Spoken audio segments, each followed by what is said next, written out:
দর্শক, ইরান তার সামরিক ডক্ট্রিন পরিবর্তন করে ফেলেছে। আজকে পরিষ্কার ঘোষণা দিয়েছে তারা ডিফেন্সিভ ডক্ট্রিন থেকে অফেন্সিভ ডক্ট্রিনে চলে গেছে। এদিকে মার্কিন প্রেসিডেন্ট ডোনাল্ড ট্রাম্প ইরানের এই অবস্থান বুঝতে পেরে তিনি এখন অনেকটা অসহায়ের মতো বলছেন যে ইরান এই মুহূর্তে চুক্তি করতে প্রস্তুত নয়। এই মুহূর্তে আমেরিকা এবং ইরানের ভেতরে যুদ্ধ নেই, কিন্তু ইরানের বিরুদ্ধে আমেরিকা নতুন করে অর্থনৈতিক যুদ্ধ শুরু করতে যাচ্ছে। সে খবর আমি আপনাদেরকে আগেই দিয়েছি। আজকে এ প্রসঙ্গে যে আলাপ সেটি হচ্ছে এই, শুধু চীন না, বিশ্বের আরও অনেক দেশই হয়তো আমেরিকার এই নিষেধাজ্ঞা মানবে না। জর্জিয়া, যারা ইউরোপীয় ইউনিয়নের সদস্য হওয়ার জন্য আবেদন করে রেখেছে, তারা ঘোষণা করেছে যে ইউরোপীয় ইউনিয়ন গতকাল শুক্রবার 21 আগস্ট ইরানের বিরুদ্ধে যে নিষেধাজ্ঞা আরোপ করেছে সেই নিষেধাজ্ঞায় যুক্ত হবে না। আর চীন সোজা সাপটা বলেছে আমেরিকার নিষেধাজ্ঞা তারা মানবে না। রাশিয়াও একই কথা। এদিকে সিরিয়াকে কেন্দ্র করে তুরস্ক এবং ইসরায়েলের ভেতরে উত্তেজনা বাড়ছে এবং জল্পনা ছড়িয়ে পড়েছে এরদোগান ইসরায়েলের বিরুদ্ধে যুদ্ধ শুরু করবেন কিনা।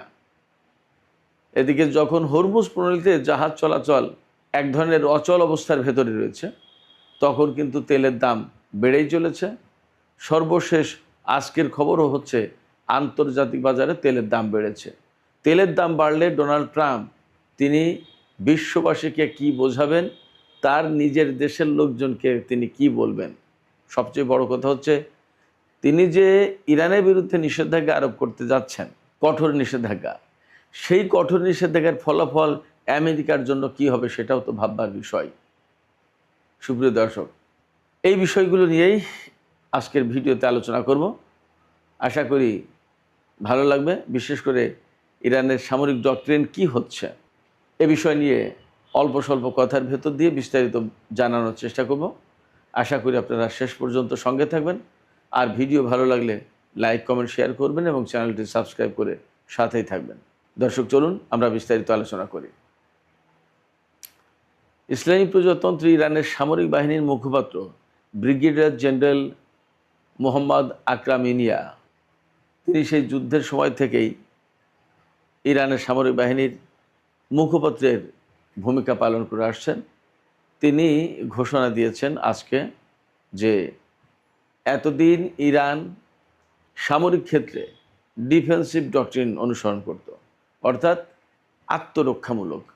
কেউ ধরুন আপনার উপরে আঘাত করলো, আপনি তাকে আঘাত না করে তার আঘাতটা ঠেকানোর চেষ্টা করলেন, এটা হচ্ছে আত্মরক্ষামূলক। অর্থাৎ আপনি তার আঘাতে ক্ষতিগ্রস্ত না হয়ে যান, ইনজিউর্ড না হন, বড় ধরনের ক্যাজুয়ালিটি না হয়, এই যে ঠেকানোর চেষ্টা, এই ঠেকানোর চেষ্টাটাই ছিল ইরানের সামরিক ডক্ট্রিন। এখন তারা কোথায় যাচ্ছে? এখন তারা এই ডিফেন্সিভ অবস্থান থেকে অফেন্সিভ অবস্থানে যাচ্ছেন। এই অফেন্সিভ অবস্থানে গেলে কি হবে? অফেন্সিভ অবস্থানে গেলে যা হবে সেটা হচ্ছে, এখন ইরান যা করবে, এখন শুধু সে ঠেকাবে না, ঠেকাবে, মারবে এবং প্রয়োজনে আগে মারবে। ইরান যদি মনে করে যে আমার সামনে শত্রু আমার ন্যাশনাল ইন্টারেস্টের জন্য ক্ষতির কারণ হয়ে দাঁড়াবে, তাহলে ইরান তার উপর হামলা চালিয়ে দেবে। তার মানে হচ্ছে যে ধরুন এই যে ব্লকেড অবস্থা রয়েছে হরমুজ প্রণালীতে, ইরান যেটা বলে আসছে বেশ কিছুদিন ধরে, এই ব্লকেড অবস্থা থাকলো, ইরানের জাহাজ বের হতে দিচ্ছে না আমেরিকা, কারণ গেলেই তো গোলাগুলি হবে।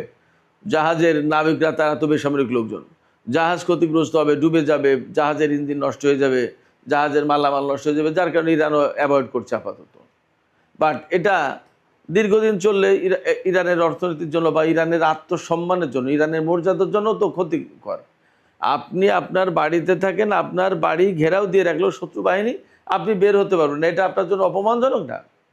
এই যে ইরান এটা অপমানজনক ব্যাপার বলে গণ্য করছে এবং তারা বলে দিয়েছে আগামী 1 থেকে 2 সপ্তাহের ভিতরে যদি আমেরিকা এই ব্লকেট তুলে না নেয়, তাহলে আমেরিকার এই ব্লকেট ভেঙে দেওয়ার চেষ্টা করা হবে।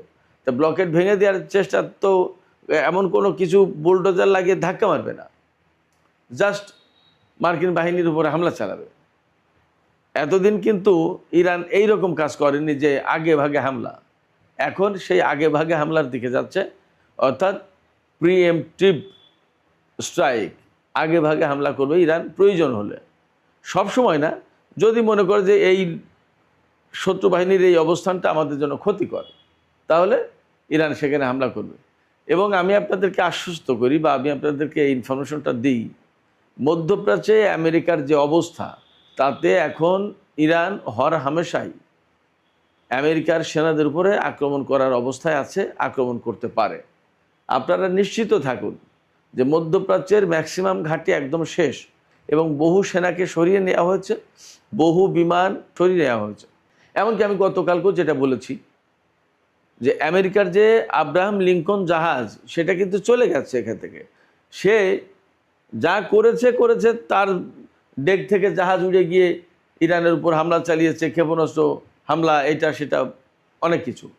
কিন্তু আব্রাহাম লিঙ্কন একটা দিনের জন্য হরমুজ প্রণালীর ধারে কাছে যেতে পারেনি, হরমুজ প্রণালী পার হয়ে পারস্য উপসাগরে যেতে পারেনি। এবং পারস্য উপসাগরে যে সমস্ত জাহাজ ছিল, মার্কিন জাহাজ, সেগুলোর ভাগ্যে কি হয়েছে আমি জানি না। কারণ হচ্ছে, একথা বলছি এই কারণে যে বাহরাইনের উপকূলেই তো মার্কিন পঞ্চম নৌবহরের ঘাঁটি। তা মার্কিন পঞ্চম নৌবহরের ঘাঁটি যখন ধ্বংস করে ফেলেছে ইরান হামলা চালিয়ে, সেখানে থাকা জাহাজগুলোর কি অবস্থা, সে গল্পটা কে বলবে? সেটাও তো একটা কিছু হয়েছে, তাই না? সেখানকার জাহাজগুলোর যে অক্ষত অবস্থায় ইরান রেখে দিয়েছে, এমনটা ভাবার তো কোনো কারণ নেই। এবং দীর্ঘদিন ধরে যুদ্ধ শুরু পর থেকে হরমুজ প্রণালীর ভিতরে আমেরিকার জাহাজ আর যেতে পারে না। তো যখন আমেরিকার মতো একটা শক্তি, আমি বারবার বলি যে আমেরিকার মতো শক্তি, এটা বলি এই কারণে, বহু যুগ ধরে তারা পৃথিবীর সেরা শক্তি, এক নম্বর শক্তি, সুপার পাওয়ার ওয়ান তারা ছিল, তারা দাবি করতো, লোকজন সবাই এভাবেই মেনে নিয়েছে। কিন্তু এখন তারা কি করছে? ইরানের সাথে যুদ্ধ করতে এসে হরমুজ প্রণালী একটা এমন এক প্রণালী যেখানে ইরানের মতোই আছে। আমেরিকা তো মোস্ট সুপার পাওয়ার। তো এই সুপার পাওয়ারে একটা দিনের জন্য তাদের একটা জাহাজ নিয়ে হরমুজ প্রণালী পার হওয়া তো দূরের কথা, তার ধারে কাছেও যেতে পারলো না।